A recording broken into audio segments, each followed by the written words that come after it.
Hello friends, स्वागत है आपका मेरे YouTube channel from garden to kitchen में।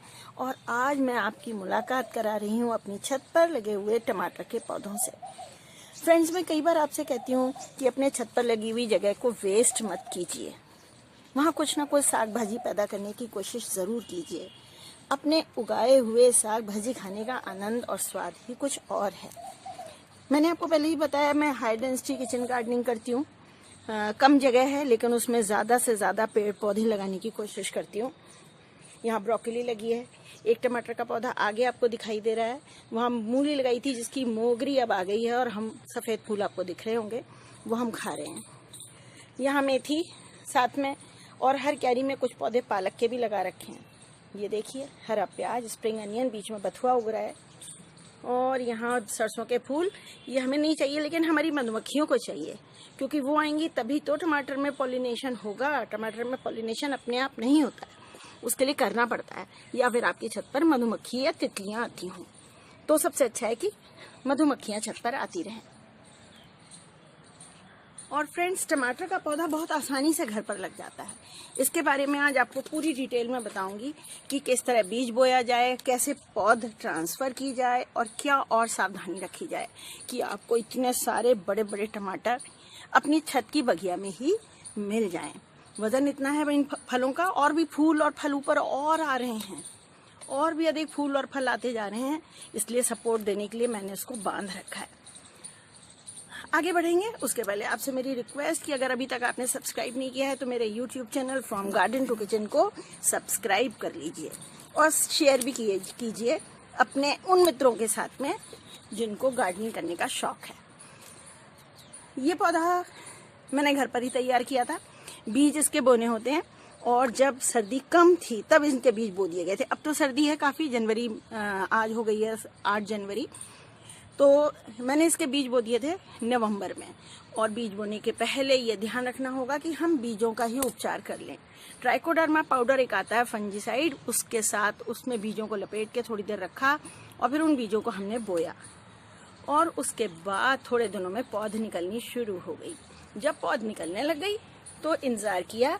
पानी नमी बराबर खेत में बनी रहनी चाहिए आपकी जगह पर जहाँ आप बीज बोए हुए हैं, नमी बराबर बनी रहनी चाहिए। और फिर आप देखेंगे कि बीच में से पौधे निकलने लग गए।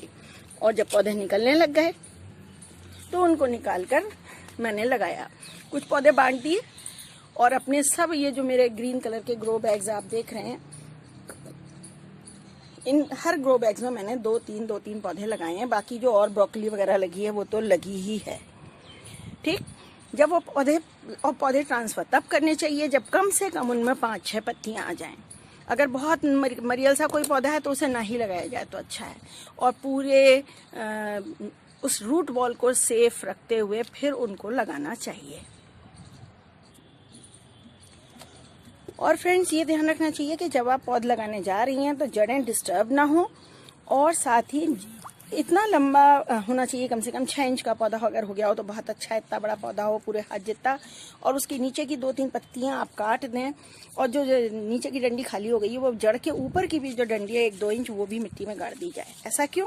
क्योंकि भाई टमाटर की प्रॉपर्टी ये है कि उस तने पर भी, वहाँ पर भी और भी अधिक जड़ें निकल आएंगी और पौधे को मजबूत कर देंगी। तो इस तरीके से आपने पौधों को ट्रांसप्लांट कर लिया। अब ट्रांसप्लांट कर लेने के बाद हमारी जिम्मेदारी है कि आसपास खाद, नमी, इन सब चीज़ों की देखभाल प्रॉपर होती रहे, तभी तो पौधा अच्छी तरह से ग्रो करेगा। और कोई कीड़ा न लगे उसके लिए भी देखभाल करनी पड़ेगी। टमाटर के पौधे में अक्सर कीड़े मकोड़े लगते हैं, पेस्ट लगते हैं, रोग लगते हैं।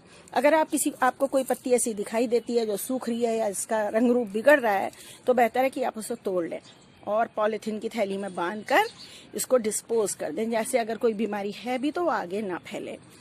एफिड्स लग जाते हैं, उनको बचाने के लिए सबसे अच्छा ये कि स्टिकी ट्रैप आता है, पीला इस रंग का, चिपचिपा होता है। अभी इसमें काफ़ी धूल मिट्टी और कीड़े मकोड़े चिपक चुके हैं। ये लगा देने से कीड़े पीले रंग पर आकर्षित होते हैं और इस पर चिपक कर समाप्त हो जाते हैं और आपका पौधा जो है वो कीट मुक्त रहता है। इसके अलावा जब पौधा मेरा ये ग्रो कर रहा था तब मैं इसमें नियमित रूप से हर हफ्ते नीम के तेल और सोप सॉल्यूशन का स्प्रे छिड़का करती थी। इससे क्या होगा? पौधा शुरू से ही हेल्दी रहेगा, कीड़े मकोड़ों के प्रकोप से वो अपने आप ही बचा रहेगा, है ना। वही वाली बात मैं कहती हूँ ना, पौधों को भी च्यवनप्राश खिला दीजिए, वही वाली बात है। देखिए कितना सुंदर पक रहा है, और मैं आपको दिखाऊं तोड़कर। ये देखिए, बहुत बड़ा तो नहीं है, लेकिन कितना सुंदर लाल टाइट और बहुत गूदेदार होगा ये टमाटर। इसको खाने में आनंद आ जाएगा। तो ये इस प्रकार से आप पेड़ पौधे की देखभाल करेंगे इसकी, अपने टमाटर के, तो ये आपको खूब फल देगा। और हाँ साथियों, टमाटर के पौधे को दिन में कम से कम 6, 7, 8 घंटे की तेज धूप चाहिए। ये धूप में फलने वाला पौधा है, इसलिए आप ऐसी जगह अपने कंटेनर को रखें या पौधा लगाएं गमले में या किसी थैली में। अगर 10 किलो आटे की थैली है तो उसमें भी एक टमाटर का पौधा आराम से पनप जाएगा और आपको खूब फल दे देगा। एक एक पौधे में कम से कम 3-3, 4-4 किलो टमाटर तो लग ही जाते हैं। वो कब? जब आप पौधा लगाने के बाद नियमित तौर से उसमें हर 15वें दिन खाद भी ऐड करते रहें। और एक आपको सीक्रेट और मैं अपना बता दूं, मैंने इस प्लांट में क्या किया है। इसमें हर 15 दिन के बाद जो मैं लिक्विड फर्टिलाइजर अपने घर का बना डालती हूँ वो तो डालती ही हूँ। इसके अलावा इसमें जड़ के आसपास मैंने आधा चम्मच एप्सम सॉल्ट भी छिड़क दिया था। एप्सम सॉल्ट पौधों की ग्रोथ तो बढ़ाता ही है, साथ ही साथ टमाटर के लिए तो वरदान है, क्योंकि वह इसके साइज और शेप को अच्छा रखता है और टमाटर की स्वीटनेस बढ़ाता है। फ्रूट जो है वो स्वीट आएंगे, बहुत स्वादिष्ट इसके फ्रूट्स होंगे। पिछली बार तो मैंने आपको बताया था कि इतने टमाटर हुए और इतने गूदेदार हुए कि 1 किलो टमाटर मैंने उबाला कि सॉस बना लेंगे थोड़ा, तो वो 1 किलो में 1 किलो ही सॉस बना। गूदा ही गूदा निकला, भरपूर, पानी नहीं था। आनंद आ गया था भाई।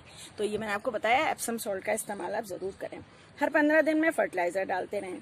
और हाँ, जब पौधा आपका थोड़ा सा बड़ा हो गया, आपने 6 इंच का पौधा लगाया, 7 इंच का हुआ, 8 इंच का हुआ, तो इसको ऊपर से, यहाँ से जो इसकी टिप है वहां से इसको आप प्रून कर दें। कैसे करेंगे? पिंचिंग, ऊपर से तोड़ दीजिए। तोड़ने से और शाखाएं निकलेंगी, 2 से 4, 4 से 8, और आपका पौधा बुशी हो जाएगा, घना हो जाएगा। नीचे की पत्तियां हैं उनको आप कैंची से काटते रहिए। जो खराब पत्तियां हैं, कड़ी हो गई हैं, दाग धब्बे पड़ रहे हैं, उनको थोड़ा सा निकालिए। और जो सबसे नीचे की पत्तियां हैं मिट्टी को छूती हुई, उन्हें तो बिल्कुल हटा दीजिए। क्यों? क्योंकि उनसे ही बीमारी पनप जाती है। पौधा उनसे ही कई बार बीमार भी हो जाता है। पौधों में लगने वाली बीमारी में मैंने आपको बताया एफिड्स तो लगते ही हैं। कई बार पत्ते कर्ल हो जाते हैं, मुड़ जाते हैं, टेढ़े मेढ़े लगते हैं पत्ते। वो उसका मतलब है या तो आपने वाटरिंग में कमी रखी या कोई वायरस है। ये तो नहीं है इतना, कई बार बिल्कुल कर्ल हो जाते हैं ऐसे शुरू से ही, वायरस का प्रकोप। ऐसे पौधों को हटा देना ही ठीक है। कई बार पौधों के नीचे, यहाँ पर नीचे की साइड में एक स्पॉट काला आ जाता है, वो कैल्शियम की कमी से आता है। इसका घर में घरेलू इलाज क्या है? अंडे के छिलके क्रश करके पौधे के आसपास मिट्टी में डालिए और गुड़ाई कर दीजिए। इस तरह के कंटेनर्स में भी आप खाद, कोकोपीट और मिट्टी का मिक्सचर बनाइए। 30% खाद, मिट्टी और कोकोपीट। मिट्टी यानी वही जो आपकी गार्डन सॉइल है। और हर एक थैली में एक एक पौधा लगा दीजिए और आप देखिए फिर कमाल। आपकी देखभाल और खाद पानी आदि का सही इस्तेमाल करने से वो टमाटरों से लद जाएगा।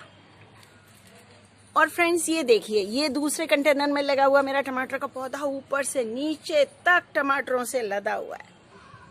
इसीलिए मैं कह रही हूँ आप अपनी छत की जगह को वेस्ट मत कीजिए, पौधे लगाइए। और टमाटर तो बहुत आसानी से उगने वाली फसल है, ज्यादा देखभाल आपको नहीं करनी है, और सर्दियों में भरपूर इसका आनंद उठाइए। टमाटर हर मौसम में हो जाता है। अभी भी आप पौधे लगा देंगे तो अभी लगाने के बाद आप अप्रैल तक उन टमाटरों को तोड़ सकेंगे। और ये मेरे 3rd कंटेनर में लगे हुए टमाटर, ये देसी टमाटर हैं, छोटे होंगे लेकिन स्वादिष्ट हैं। इसमें 2-3 पक गए थे जो हमने खा लिए। देखिए इतना वजन है कि इनको संभालने के लिए हमको जाली वगैरह लगानी पड़ी है, और साथ में मूली की मोगरी भी हो रही है। ठीक, तो भाई फ्रेंड्स, अब मैं अपना वीडियो समाप्त करती हूँ और आप लोगों से अनुरोध है कि अपनी छत की जगह को वेस्ट मत करिए और वहाँ टमाटर के पौधे अवश्य ही लगा दीजिए। और जो मैंने देखभाल बताई है, अगर वो आप सब करते रहेंगे तो घर की सब्जी का आनंद भी आपको ही मिलने वाला है। तो बाय फ्रेंड्स।